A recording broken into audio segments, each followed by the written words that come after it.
Hi, and welcome to the Revive, Thrive, and Optimize podcast. I'm Billy Weiss, compounding pharmacist and health and wellness expert.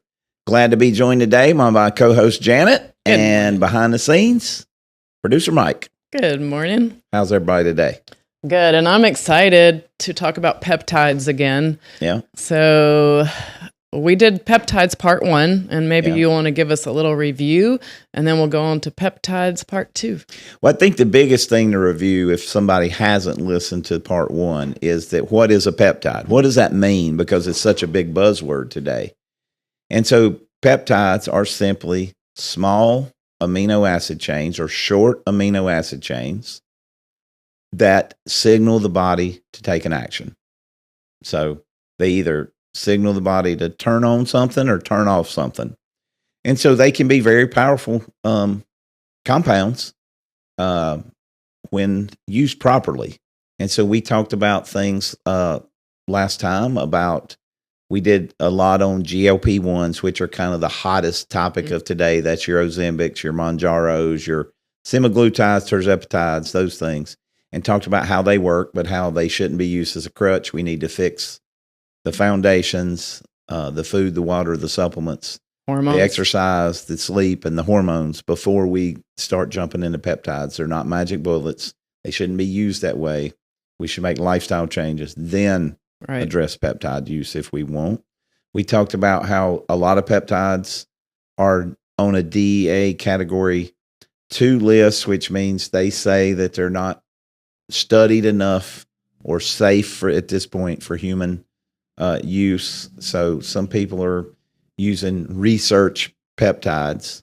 They're experimenting on themselves. If they want to, the way I look at it is, if they want to do research on themselves, they certainly can.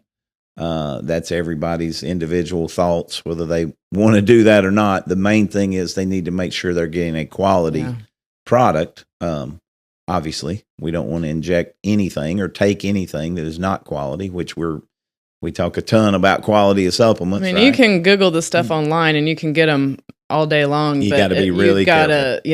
I know that, they need to go into a lab. They need to be tested. Yeah, and if people want more information, they can contact us and we'll give them some ideas of people that are trustworthy, companies that are trustworthy.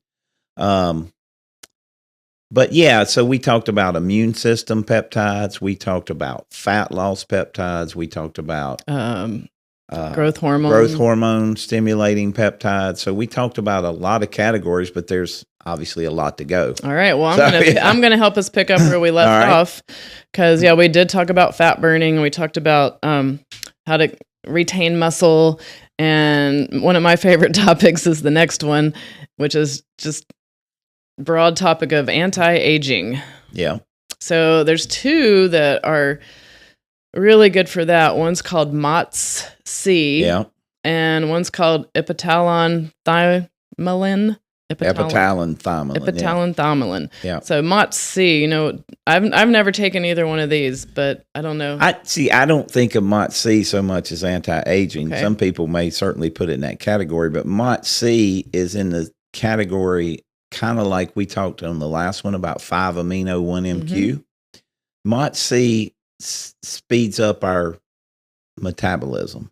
Okay. So it is used for energy, fat burning. Loss, A lot of people, it can help you think clearer because it helps the body be more efficient at energy production. Does it do something with the mitochondria? That's it. It increases the cellular energy inside the cell, which we call mitochondria, right? So it increases our body's ability to produce ATP, which I go through a big thing in the summit about. Probably in my studies, a more effective one at that than MOTS-C is SS31. Okay. That's another peptide that increases the mitochondria. It increases the energy inside the cells. MOTS-C can be effective, but it seems that SS31 is more effective. And there's even some studies on SS31 about being very effective in kidney disease and kidney failure, heart disease and heart failure. So SS31 seems to have more benefits, but work along the same kind of pathways as MOTS-C and kind of give you the same end outcome, but maybe better. It's so interesting because I this might be wrong, but I kind of think about peptides almost like supplements in a way. It's just adding something to help turn, like you said, turn something on or turn something off, kind of like what a supplement can do. It does send signals for sure. But more powerful? They work in different pathways than supplements, certainly. And I think they can be more powerful for sure. And we have to make sure that I think people need to make sure that they know what they're doing and they're getting advice from someone who knows what they're doing. And they're not just willy-nilly ordering stuff from who knows where off the internet and then injecting themselves. It's probably not a good idea. And I would tell people not to do that. Because peptides come as injectables, they can come as cream, they can come as a troche, they can come as capsule. So there's lots of different ways to administer them. There is, and you can there are some companies, there are some people selling things that are not legitimate, and they're not legitimate forms. They're not legitimate delivery systems. You'll see there's some people out there saying, hey, we can deliver peptides through the skin. Now, for skin conditions, I think that's very beneficial, and I've seen it. But for delivering, say, BPC or one of these, we don't find that. I mean, we just don't have enough research to say that. We don't find that effective. Okay. And you just mentioned BPC, and that's a category that we forgot to talk about, which is peptides for healing, for recovery, for injuries, healing tissues, and that is a popular category, and that would be BPC 157. Yeah, typically it would be a combination of two peptides together for healing, like a joint injury or a pull muscle. Those kind of, you think of more athletic type injuries. Maybe post-surgery? Post-surgery, that kind of thing, yes. Because typically it would be BPC 157 combined with thymosin beta 500. TB 500. TB 500 is what it's known as.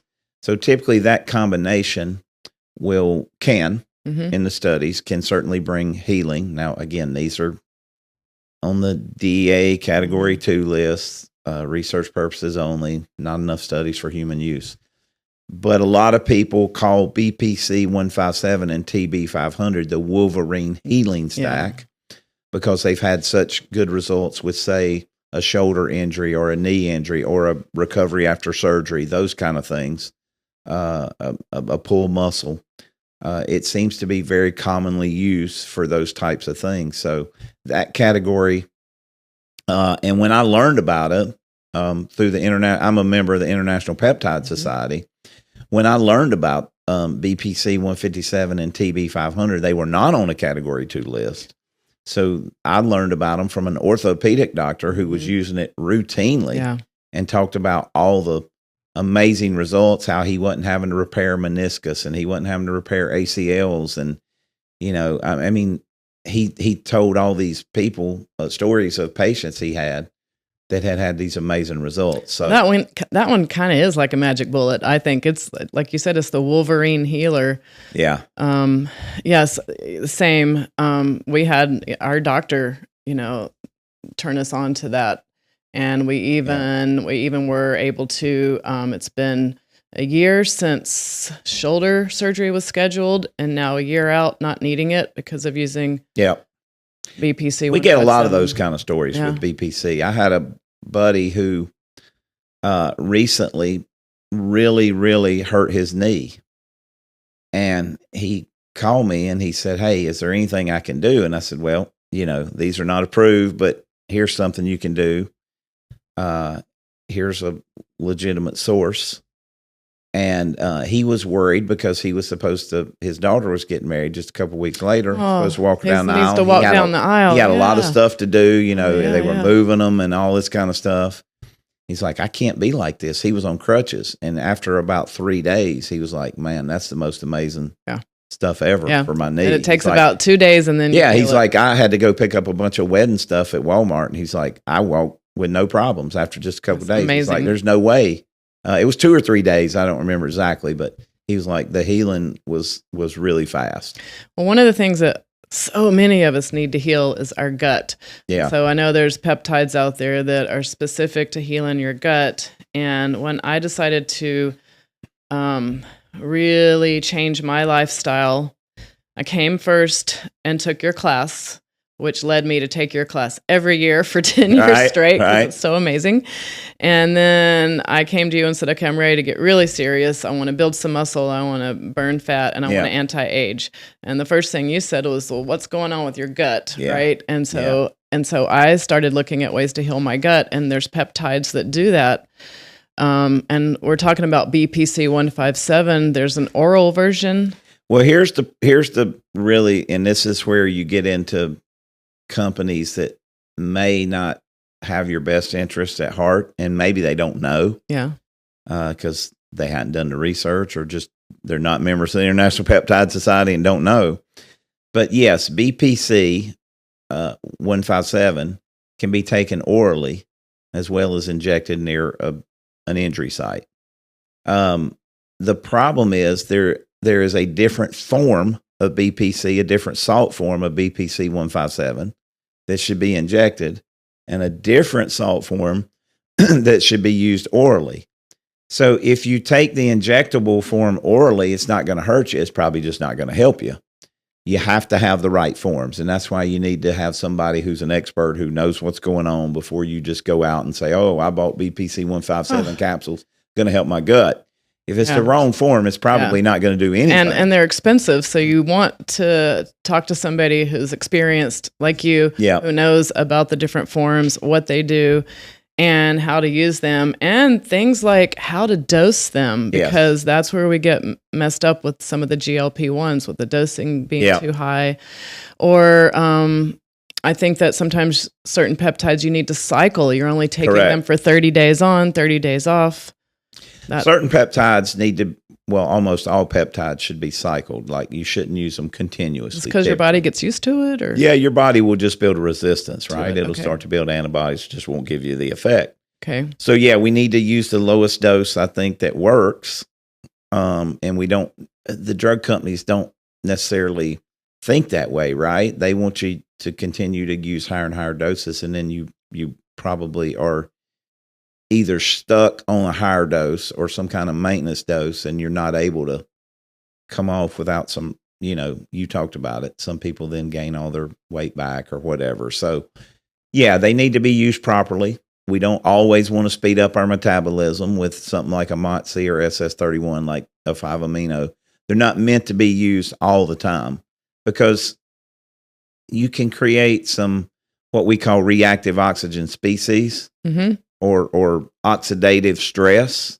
Now, would that affect like your thyroid gland? It could affect a lot of things in the body.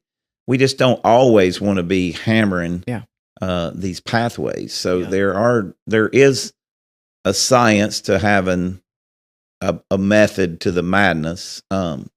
And there are other peptides that can be used orally that I think are more effective than BPC. Lorazepam would be the one that I think. KPV, lorazepam? Yeah, just lorazepam by itself. Lorazepam with KPV, really amazing for gut healing. Mm-hmm. After the person is using the probiotics, the digestive enzyme, which are two of the foundational living insulin control. After they're using GI Protect, living insulin control, drinking water from a medical device, eating the right foods, cut out the gluten. Optimizing their hormones. All that first. Again, they're not magic bullets. So that was a big thing in our peptides part 1 talk, is that you really have to have your lifestyle, your hormones, your insulin controlled for these two to work. Yes. Right? Yes. Another category, the nootropic category, which is your brain health. Gosh, there's C-Lank, C-Max, Dihexa. Yep. And a couple more that I can't pronounce. I don't know. Cerebrolizin. Yep. And Orexin A. Yeah. So tell us about some of those. Well, again, they work down different pathways, but the most common that I have seen the studies in is C-Max and C-Lank. Okay. And you can use those nasally.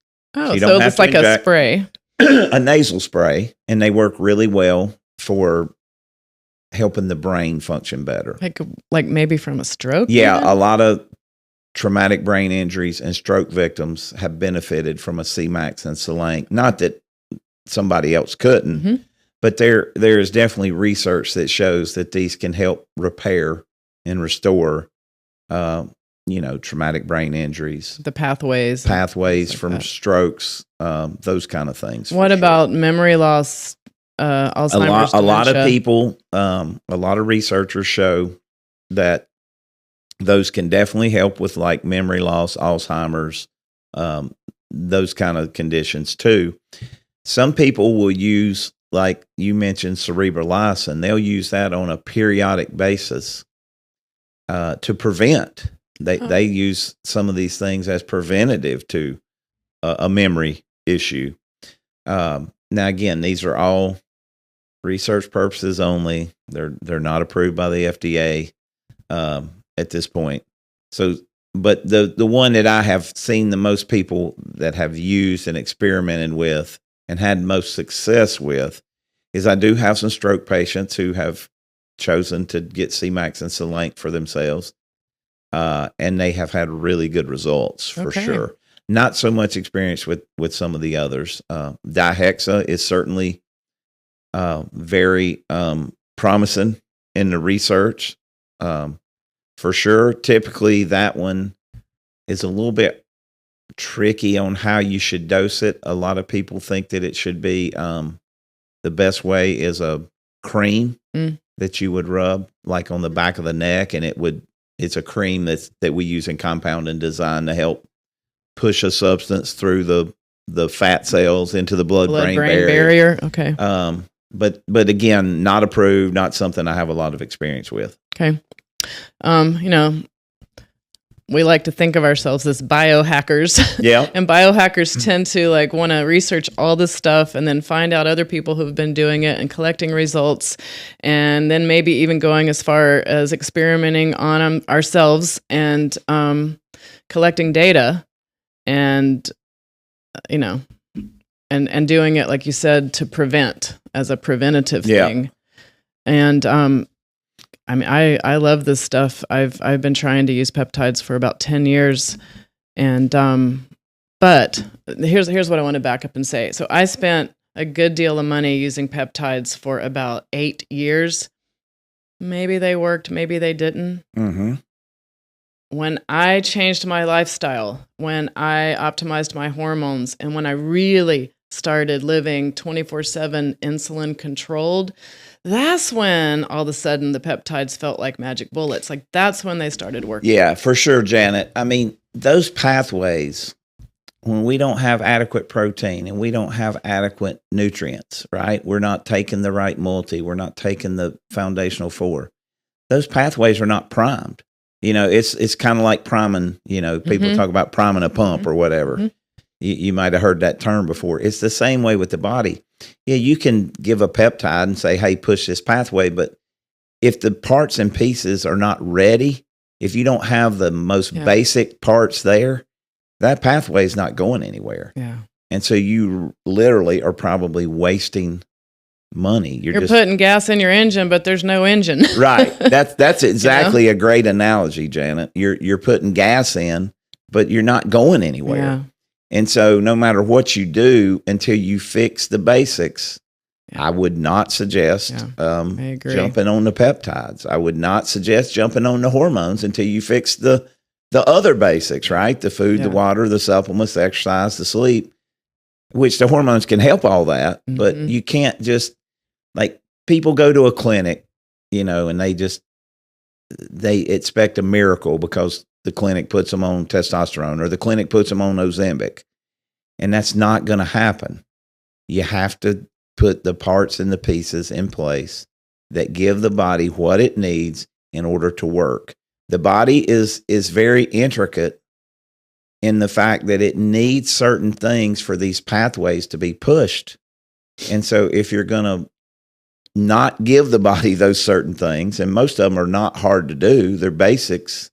But if you don't get the basics down first, all the other is not going to be effective. I am 100% with you, and hearing about this daily from some of my friends and students who go to these places and they're given these peptides. Yep. And then now they're resistant to it, and now they've bounced back and gained more weight back or whatever because they didn't know to fix everything else first. They didn't know what to do, and nobody advised them. And that's the problem, Janet. It's not always their fault. Nobody has told them. They just give them a prescription, or maybe in certain clinics they're giving them the peptides there, and they just say, here. Yeah. And okay, go home, and you won't eat as much. And they're making lots of money doing that, but okay. Yeah, I mean, it's really, I just wish that people would try to educate the person. Now, some people will listen and some people won't. But, like the story you told of the lady with fibromyalgia that come to the weekend, the story I told of Mark, who's down 42 pounds off all his meds, off his insulin, his blood sugar's 100 points lower than it's ever been. Yeah.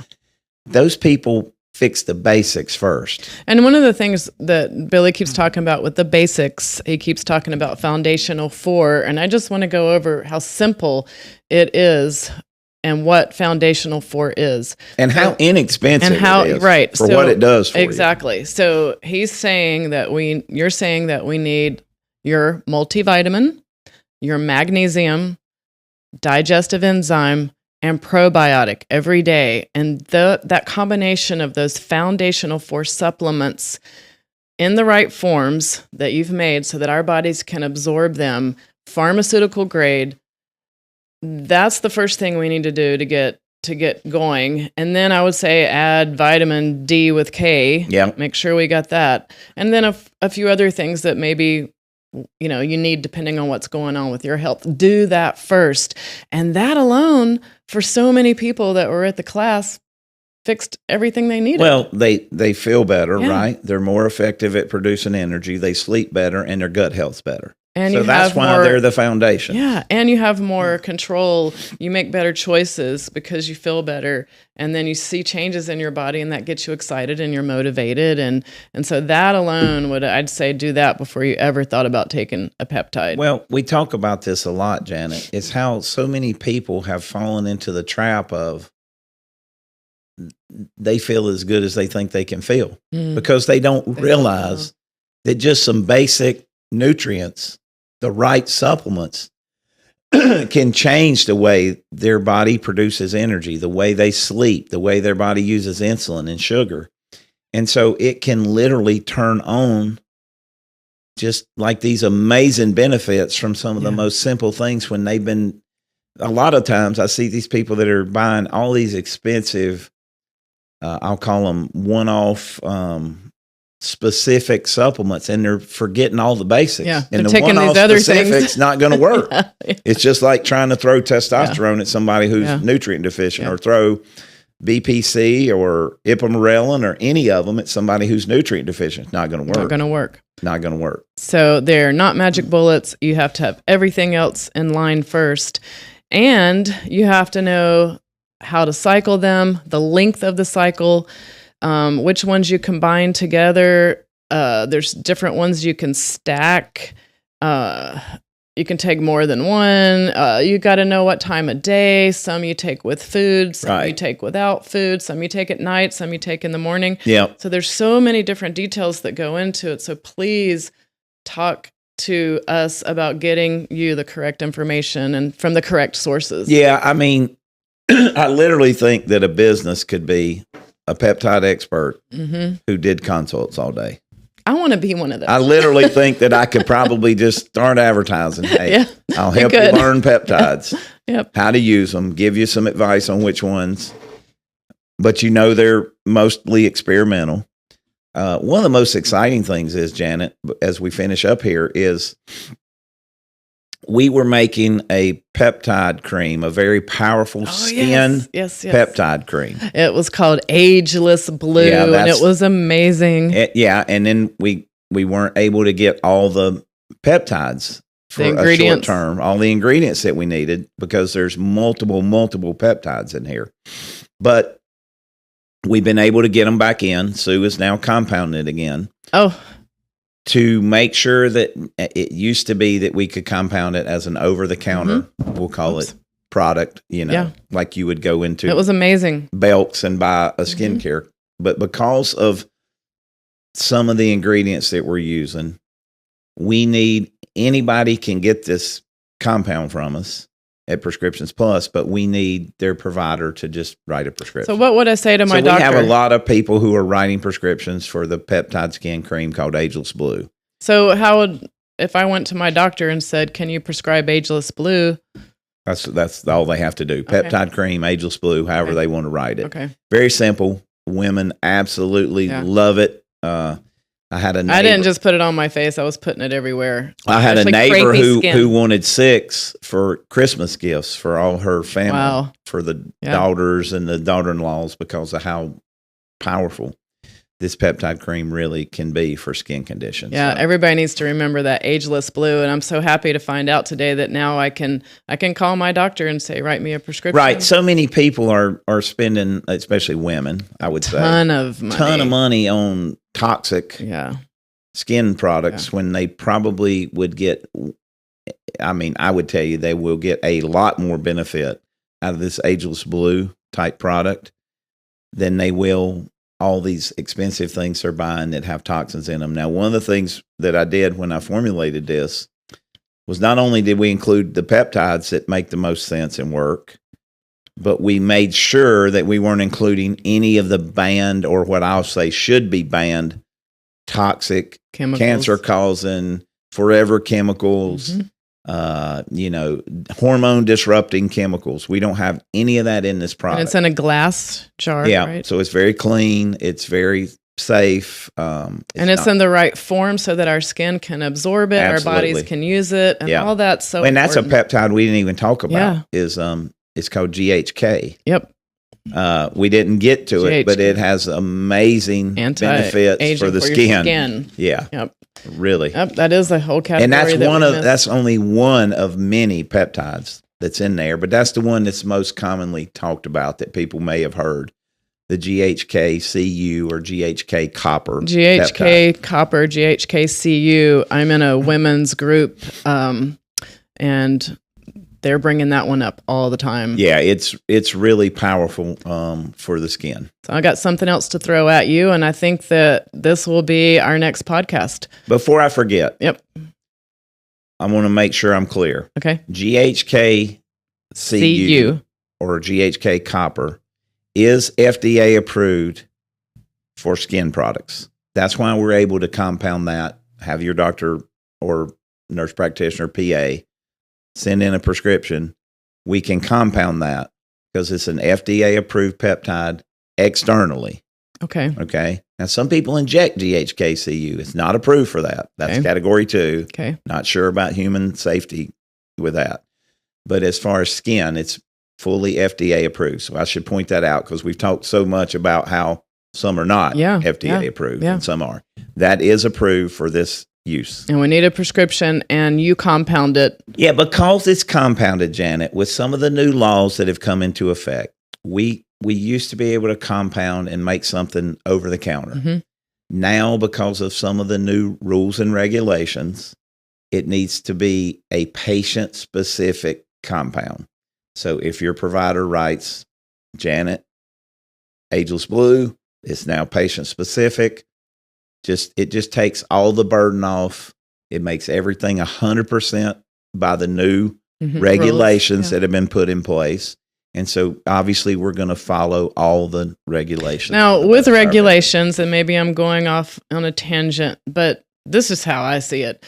Some of these peptides work so well that now the FDA is swooped in so that now they have to be pharmaceuticals, and now they're gonna Janet, now they're gonna be harder to get, and they're gonna cost more. These peptides had been used for a long time before the FDA decided there wasn't enough human use. So I think people can probably read between the lines. All right, all right. Maybe I shouldn't have brought that up, but no. But what I do want to bring up is going to be our next podcast, because I know we've run out of time here. Yep. But the next category is going to be peptide bioregulators. Yep. So people really don't want to miss that. No, this is really new and exciting. You're going to come back for that. These are considered and treated as over-the-counter supplements. So just like the foundational 4. So we can walk in and you've probably got 20 different ones we can get. I've got I think there may be 22 different categories. I have almost all of them, and I have a really good stock. And I only carry the original, we'll get to it, but the original Cavitson peptides. He is the doctor who discovered these, made them famous. There's so many fakes. There's so many things that say they're these things that aren't. Just like supplements, just like other peptides. You got to know your source. Yeah. And you know the source, and that's why I come to you. Only use Cavitson peptides, period. It's what I'm going to tell everybody. And with that, and we'll get into that in our next podcast, but these are specific signaling molecules for your heart, your brain, your bladder, your... Peptide bioregulators work a little different. We'll get into it next week. Okay. But they definitely work differently than the peptides that we have discussed thus far. Got it. Well, we'll see you next week, all everybody. Right. Awesome. Thanks. Thanks. Bye. Bye.